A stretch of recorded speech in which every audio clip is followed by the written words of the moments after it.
നല്ല മഴയായിരുന്നല്ലോ. അതിൽ കൊച്ചിയിൽ ശക്തമായി മഴ പെയ്തു. അതിൽ വ്യാപകമായ നാശനഷ്ടങ്ങളുണ്ട്. ചെല്ലാനത്ത് വീശിയടിച്ച ചുഴലിക്കാറ്റിൽ 6 വീടുകളുടെ മേൽക്കൂര തകർന്നുപോയി. ഇടക്കൊച്ചിയിലും തൃപ്പൂണിത്തുറയിലുമൊക്കെ മരങ്ങൾ കടപുഴകി വീണു. നിരവധി സ്ഥലങ്ങളിൽ വൈദ്യുത പോസ്റ്റുകളും മറിഞ്ഞു വീണു. സഹിൻ ആന്റണി വിവരങ്ങളുമായി ചേർന്നു. സഹിനെ, ഗുഡ് മോർണിംഗ്. അപ്രതീക്ഷിതമായി എത്തിയ ഒരു വമ്പൻ മഴയായിരുന്നു ഇന്നലെ കൊച്ചിയിൽ പെയ്ത്. അതും ഇടിമിന്നലോട് കൂടിയ വലിയ മഴ.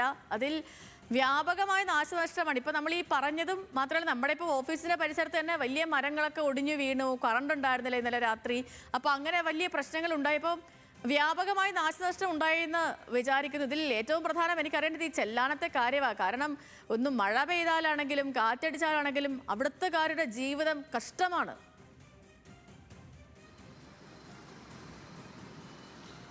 തീർച്ചയായിട്ടും സേതു സൂചിപ്പിച്ചതുപോലെ തന്നെ ഒരു മഴ വന്നാലോ ഒന്ന് കാറ്റടിച്ചാലോ ചെല്ലാനത്ത് ജീവിക്കുന്ന ആളുകൾ വലിയ ദുരിതം അനുഭവിക്കേണ്ടി വരുന്നു എന്നുള്ളതാണ്. കൊച്ചിയിൽ ആകമാനം ഇന്നലെ വലിയ കഷ്ടമാണ് ഉണ്ടായിരിക്കുന്നത്. പലയിടങ്ങളിലും മരം കടപുഴകി വീണിരുന്നു. ഇടക്കൊച്ചിയിലും പള്ളുരുത്തിയിലും തൃപ്പൂണിത്തുറയിലും എല്ലാം മരം ഇങ്ങനെ വീഴുന്ന ഒരവസ്ഥയുണ്ടായി. അതുകൊണ്ട് തന്നെ പലയിടങ്ങളിലും ഗതാഗതം സ്തംഭിച്ചിട്ടുണ്ട്. മാത്രമല്ല ഇടറോഡുകളിലും ഇത്തരത്തിലുള്ള മരം കടപുഴകി വീണതുകൊണ്ട് തന്നെ പൂർണ്ണമായും വൈദ്യുതി വിച്ഛേദിക്കപ്പെട്ട നിലയിലാണ് പലയിടങ്ങളിലും ഉള്ളത്.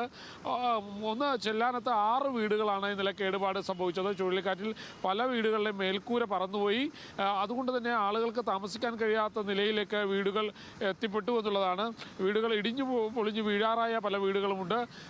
അവിടുത്തുകാരുടെ ജീവിതം വലിയ ദുരിതമാണ് ചെയ്തു. കാരണം അറിയാമല്ലോ, കനത്ത മഴയിലൊക്കെ വീടിൻ്റെ മേൽക്കൂര പറന്നുപോയി കഴിഞ്ഞാൽ സ്വാഭാവികമായും ആ കുഞ്ഞുമക്കളൊക്കെ ഉണ്ടാവും.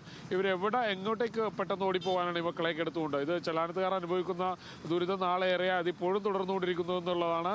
മാത്രമല്ല ഇന്നലെ കൊച്ചിയിൽ ആകമാനം വലിയ ദുരിതമായിരുന്നു. പലയിടങ്ങളിലും ഇത്തരത്തിൽ മരം കടപുഴകി വീഴുകയും വീടുകൾ കേടുപാട് സംഭവിക്കുകയും മേൽക്കൂര പറന്നുപോവുകയും എല്ലാം ചെയ്തിട്ടുണ്ട്. സേതു, ശരി സൈൻ, ഓക്കെ.